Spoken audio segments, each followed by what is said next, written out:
सबसे पहले मैं इस कॉलेज की सीईओ मैम, प्रिंसिपल मैम को धन्यवाद देता हूं, आपने मुझे बुलाया। डायरेक्टर सर, एओ सर, अर्पण दीक्षित जी जो लगातार कोऑर्डिनेट करते हैं मुझे यहाँ आने के लिए। हम पिछले साल भी आए थे, एक साल के बाद दोबारा फिर से बुलाया। आज सेठी साहब नहीं है, पिछली बार सेठी साहब भी थे। अच्छा, वीडियो कॉल पे देख रहे हैं। हाँ, थोड़ा उनको मैं मिस कर रहा हूँ कि वो भी रहते तो अच्छा रहता। आज आपने टॉपिक लिया है वृंदावन कॉलेज में,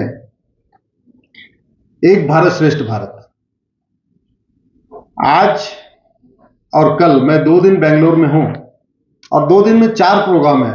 आज अभी एक शुरू हो रहा है, एक शाम को 6 बजे है, कल सुबह एक 11 बजे है, परसों कल शाम को फिर 6 बजे है, परसों सुबह मैं वापस दिल्ली जाऊंगा। तो मैंने ऐसे बंटवारा किया, the best model of good governance is the Ram राज्य। हमने राम राज्य को 4 पार्ट में डिवाइड किया, इसलिए पहला पार्ट आज वृंदावन कॉलेज में करेंगे। राम राज्य को अगर हम 4 सेंटेंसेस में लें, आप लोग सब हिंदी समझ लेते होंगे ना? धर्म की, जोर से बोलिए, धर्म की, अधर्म का, प्राणियों में, विश्व का, दिस इज द राम राज्य। राम राज्य का मतलब ऐसी शासन व्यवस्था हो जहां धर्म की जय हो, ऐसी व्यवस्था हो जहां अधर्म का नाश हो, ऐसी व्यवस्था हो जहां प्राणियों में सद्भावना हो, फ्रेटर्निटी हो, यूनिटी हो, इंटीग्रेशन हो, और ऐसी व्यवस्था हो, ऐसा गवर्नेंस का मॉडल हो जहां विश्व का कल्याण हो। भारत का कल्याण नहीं, विश्व का कल्याण। पूरी दुनिया में जितने भी कंट्री के गवर्नेंस के मॉडल है वो केवल अपने कल्याण की बात करते हैं। फ्रांस के लोग चाहते हैं फ्रांस का कल्याण हो जाए, अमेरिका के लोग चाहते हैं केवल अमेरिका का कल्याण हो जाए, अरब के लोग चाहते हैं केवल अरब का कल्याण हो जाए, जर्मन चाहते हैं केवल जर्मन का कल्याण हो, चाइनीज चाहते हैं केवल चाइनीज का कल्याण हो। यह हमने केवल सीखा और हमारा यह मॉडल था विश्व का कल्याण। इसीलिए पूरी दुनिया में जो सबसे बेस्ट मॉडल माना गया गुड गवर्नेंस का, उसको कहते हैं राम राज्य। तो चूंकि राम राज्य में 4 पिलर्स हैं, धर्म की जय हो, अधर्म का नाश हो, प्राणियों में सद्भावना हो, विश्व का कल्याण हो, तो जो चौथा पिलर है उसको हम आज आपके वृंदावन कॉलेज में लेंगे कि विश्व का कल्याण कैसे किया जाए। आप लोगों ने सलमान खान का नाम सुना? शाहरुख खान, अमिताभ बच्चन, रजनीकांत, अलादी कृष्णा अय्यर, के.एम. मुंशी, वी.एन. राव। अभी आवाज कम हो गई। सलमान खान को जानते हैं, शाहरुख खान को जानते हैं, रजनीकांत को जानते हैं, सबको जानते हैं। अलादी कृष्णा अय्यर को नहीं जानते, वी.एन. राव को नहीं जानते, के.एम. मुंशी को नहीं जानते। ये लोग हमारा कॉन्स्टिट्यूशन बनाए थे।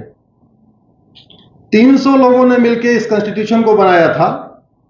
उसमें अलादी कृष्णा अय्यर साहब थे, वी.एन. राव साहब थे, के.एम. मुंशी साहब थे, श्यामा प्रसाद मुखर्जी थे, डॉक्टर अंबेडकर थे। ये 300 लोगों ने मिलकर बनाया। ऐसा हम बार बार लोग सोचते हैं कि डॉक्टर अंबेडकर ने अकेले कॉन्स्टिट्यूशन बनाया, नहीं, 300 लोगों ने मिलकर बनाया। और हमारे देश में पुनर्जन्म होता है, ये भी हम मानते हैं, साइंस भी मानता है। साइंस भी कहता है पुनर्जन्म होता है। बहुत सारे वीडियोज आ चुके हैं, बहुत सारे आपको टीवी पे ऐसे मिले हैं। सवाल यह है कि क्या ये वी.एन. राव, अलादी कृष्णा अय्यर भारत में जन्म लेना छोड़ दिए क्या? क्या डॉक्टर अंबेडकर अब भारत में पैदा ही नहीं हो रहे? क्या के.एम. मुंशी अब भारत में पैदा नहीं हो रहे? क्या मौलाना कलाम अब भारत में पैदा ही नहीं हो रहे? या रफी अहमद किदवई अब भारत में पैदा ही नहीं हो रहे? हो रहे हैं, आज भी हैं। लेकिन पहले वो पार्लियामेंट में पहुंच गए थे, अब वो पार्लियामेंट में पहुंच नहीं पाते। तो विश्व का कल्याण तो तब होगा, वर्ल्ड क्लास इंडिया तब बनेगा जब हमारे वर्ल्ड क्लास लोग पार्लियामेंट में पहुंचेंगे, वर्ल्ड क्लास लोग आपके विधानसभा में पहुंचेंगे। अभी तो सिस्टम यह है कि चपरासी के लिए भी 10th चाहिए, क्लर्क बनने के लिए भी 12th चाहिए, टीचर बनने के लिए पहले बीएड चाहिए, पीएचडी चाहिए, इवन प्राइमरी का टीचर बनने के लिए टीईटी चाहिए, टीचर्स एलिजिबिलिटी टेस्ट। तो टीचर बनने के लिए टेट चाहिए, लेकिन एजुकेशन मिनिस्टर बनने के लिए कुछ नहीं चाहिए। लेबर बनने के लिए 10वीं पास चाहिए, आईटीआई चाहिए, लेकिन लेबर मिनिस्टर बनने के लिए कुछ नहीं चाहिए। होमगार्ड बनने के लिए 10वीं पास होना चाहिए, लेकिन होम मिनिस्टर बनने के लिए तो एक अनपढ़ अनाड़ी आदमी होमगार्ड नहीं बन सकता, चपरासी नहीं बन सकता, लेकिन वो एजुकेशन मिनिस्टर बन सकता है, होम मिनिस्टर बन सकता है, लॉ मिनिस्टर बन सकता है। सबसे सरप्राइजिंग तो हुआ अभी कुछ दिन पहले बिहार में, जैसे एक व्यक्ति को लॉ मिनिस्टर बनाया, तुरंत कोर्ट ने उसके खिलाफ नॉन बेलेबल वारंट इशू कर दिया, क्योंकि भगोड़ा था। बहुत दिन से उसको पुलिस तलाश कर रही थी, वो बहुत दिन से छिपा हुआ था। लॉ मिनिस्टर बनने के लिए जैसे ही बाहर आया, उसको कोर्ट को बताया गया, देखो साहब वो तो ओथ ले रहा है, बोले ओथ ले रहा है, इसके खिलाफ इसको ढूंढ के लाओ, वारंट इशू करो। So this is happening. How we can make a great country without having a great politician, without having a honest, competent, expert person in our assembly and parliament.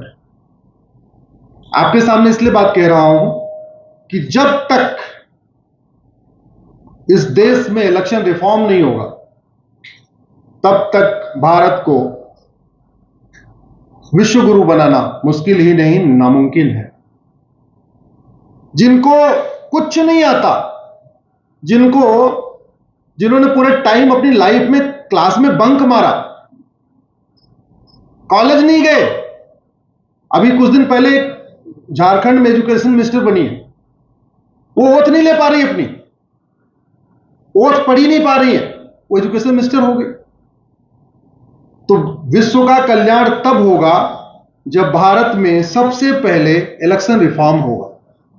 और जैसे बाकी लोगों की कुछ क्राइटेरिया है, constable बनने की, कलेक्टर बनने की, क्लर्क बनने की, टीचर बनने की, डॉक्टर बनने की, ऐसे ही सांसद विधायक बनने के लिए भी कुछ क्राइटेरिया होगा।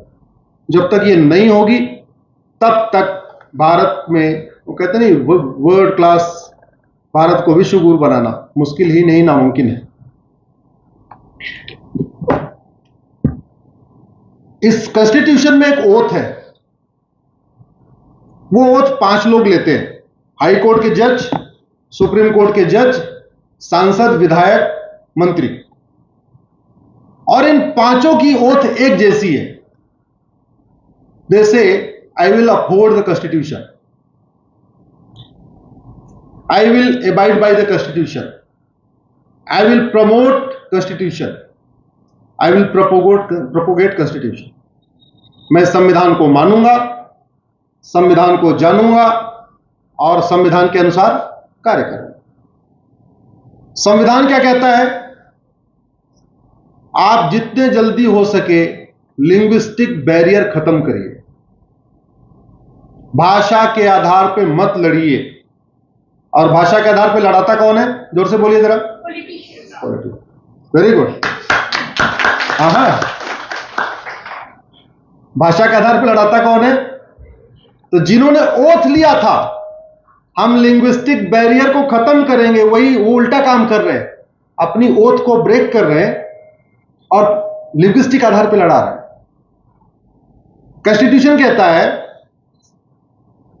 रीजनल बैरियर को तोड़िए, क्षेत्र के आधार पर लोगों के साथ डिफरेंशिएट मत करिए, भेदभाव मत करिए। क्षेत्र के आधार पर लड़ाता कौन है? जोर से बोलो। कॉन्स्टिट्यूशन कहता है कि रिलीजन के आधार पर कोई भेदभाव मत करिए, रिलीजन के आधार पर मत लोगों को लड़ाइए। आप लोग सारे स्टूडेंट्स हैं, गूगल करना कभी प्रीएम्बल, कॉन्स्टिट्यूशन का प्रीएम्बल में ओथ हो, एक ओथ है। ओथ क्या है? We the people of India, हम सब ने मिलकर यह तय किया है, will make a sovereign country. There is a difference between independence and sovereign. Sovereign country का मतलब यह हुआ हर तरीके की विदेशी चीजों से हम मुक्त, एक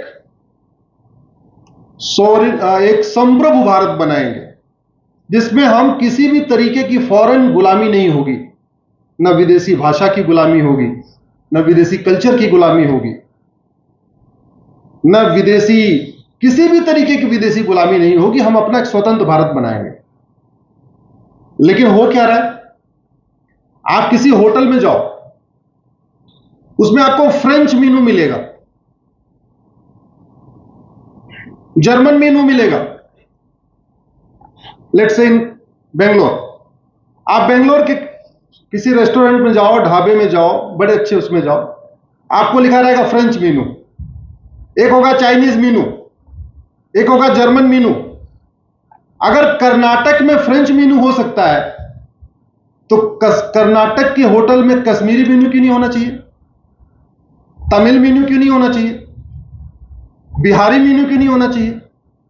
बंगाली मेनू क्यों नहीं होना चाहिए? आप समझ रहे हो कि मैं क्या कह रहा हूं? अरे विदेशी खाना पहले बाद में, पहले भारत के अंदर वाला खाना तो देख ले। मतलब कर्नाटक के बच्चे या तो कर्नाटक का खाना खाएंगे, ना सीधे चाइना वाला खाना खाएंगे। कर्नाटक वाला खाएंगे या फ्रांस वाला खाएंगे। कर्नाटक वाले बंगाली नहीं खाएंगे, बिहारी नहीं खाएंगे, तमिलियन नहीं खाएंगे, कश्मीरी नहीं खाएंगे, मणिपुरी नहीं खाएंगे, पंजाबी नहीं खाएंगे, छत्तीसगढ़ी नहीं खाएंगे, उड़िया नहीं खाएंगे। या तो कर्नाटक का खाएंगे या फ्रांस का खाएंगे।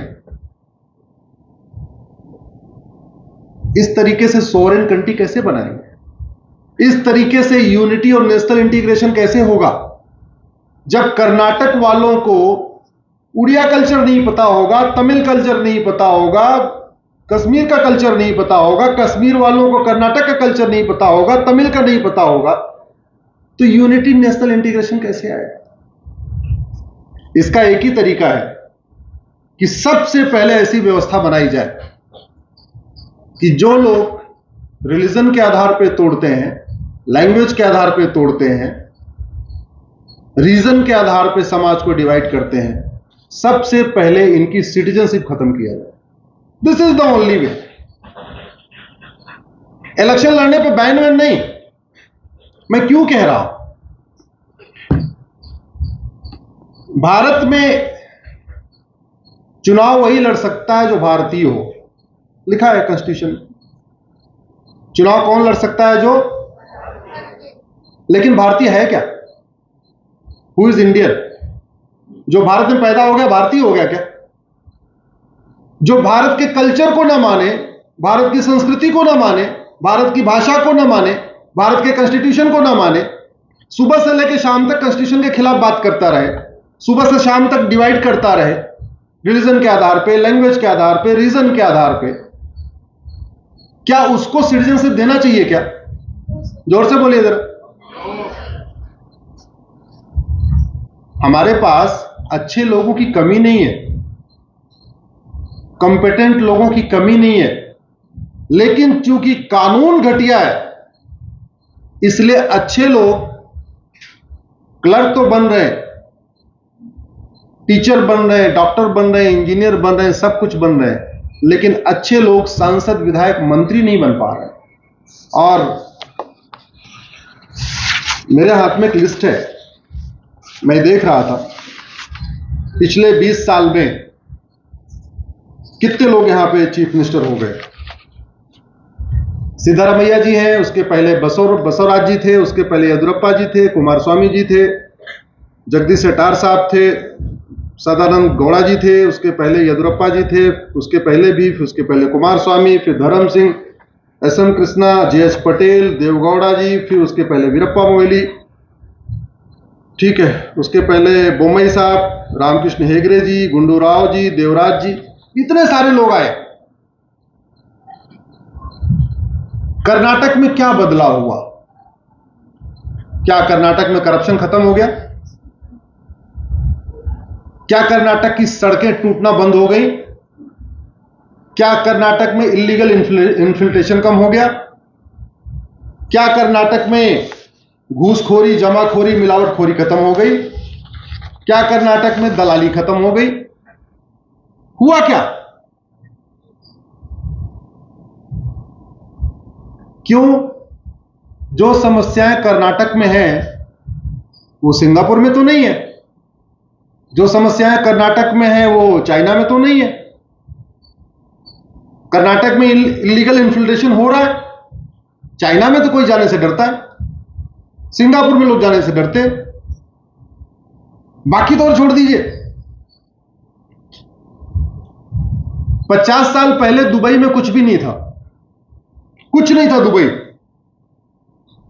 जस्ट बालू का मैदान, न एयरपोर्ट था, न हाईवे था, न एक्सप्रेसवे था, न कोई बहुत बड़ी बिल्डिंग थी, न कोई कारपोरेट ऑफिस था, न कोई कॉलेज था, न कोई यूनिवर्सिटी। 50 साल पहले कुछ भी नहीं था।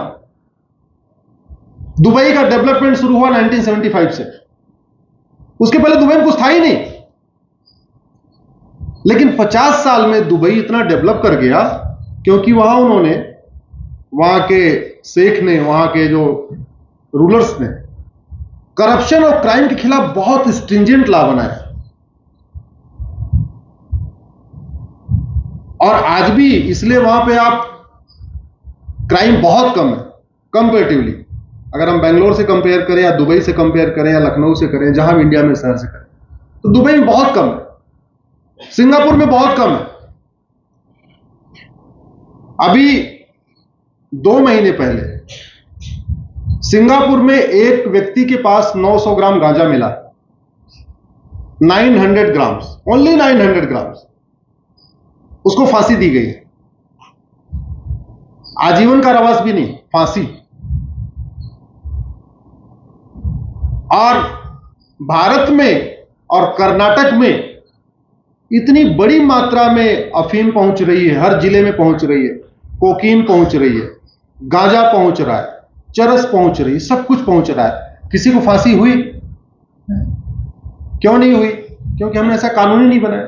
वन एग्जांपल, अभी 2 महीने पहले रेवा यूनिवर्सिटी में मर्डर हुआ। हाँ, उनकी कॉन्सर्ट चल रहा था। हाँ, किसी लड़की के पीछे लड़ाई होगी, 20-25 साल के मेरे थे, चाकू भोग के आगे स्टेशन गए और फादर्स थे पॉलिटिक्स में, जब उनको 10 दिन के बाद बाहर निकाल दिया। इसलिए तो आप लोगों को लड़ना चाहिए। किसी के बच्चा मर गया, कल को एग्जाम करो, आपका हो, इनका हो, फ्यूचर में मेरा भी होगा, तो हम क्या करेंगे फिर? नहीं। और दुबई में कैसे, अगर मैं अपनी बात बताती हूँ, एक दिन हम शेट्टी सर का बुर्ज खलीफा देखने गए, मैंने फोन ना वहीं छोड़ दिया। तो शाम को 6 बजे मेरा फोन वहीं मिला। एग्जैक्टली। क्यों? क्योंकि वहाँ इतने कैमराज है, इतने टैक्सी में भी 5 कैमरा है अंदर, कैमरा भी है। और अगर आपने क्राइम कर दिया, उसका हाथ काटा जाता है। हाँ, दिल का ठीक।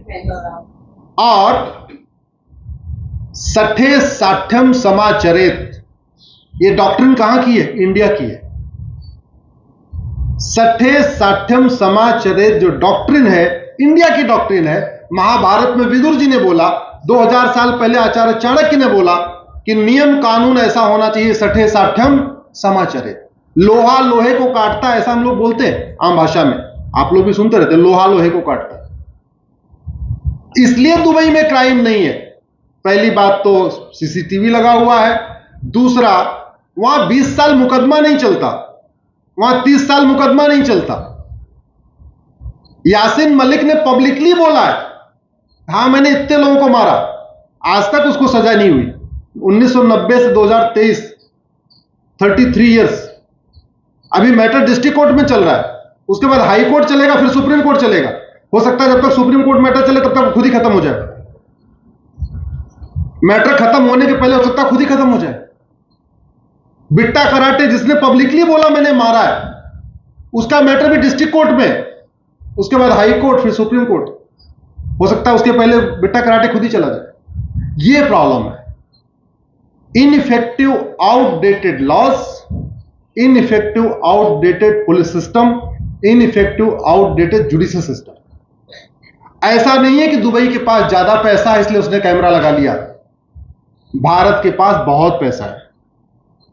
You know, total budget of India is the 75 lakh crore per year. 75 lakh crore India का बजट है। 75 लाख करोड़ स्टेट और टोटल मिला के, सेंट्रल स्टेट मिला के। लेकिन इस 75 लाख करोड़ का 20 से 30% यानी 15 लाख करोड़ से 20 लाख करोड़ के बीच घूसखोरी, कमीशनखोरी, दलाली में चला जाता है।